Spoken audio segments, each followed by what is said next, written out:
Ayan mga guys, liplipan. Mga ano siguro yan.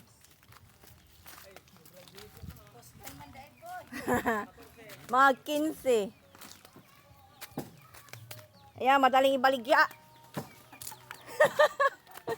Pag ganyan, madaling ibaligya yan. Pasaway.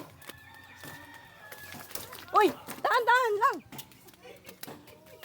Ay.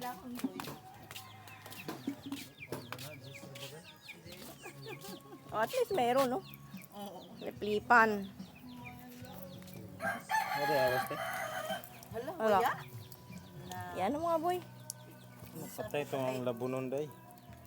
Huwag mong hatakin, baka mapunit ba? Mapakay ko mahuman rin, boy. Wala nga. Wala ba te? Oo. Gani kayo Yan, kamuman. liplipan. Banlaw ra kay kuwang. Patay. Blue marlin. Mamaya ang balik ra na. Yan. Ito yung, kaya nga sinabi nila ang Pilipino matalino kasi nakakakuha daw ng walang taga. Ayan o. Ayan na. Balik na, boy. Balik na nga. Ano siguro?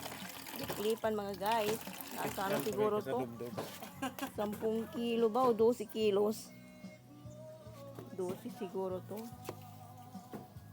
Yan mga guys, finally. Madali siyang ibaligya pag ganito. Thank you for watching.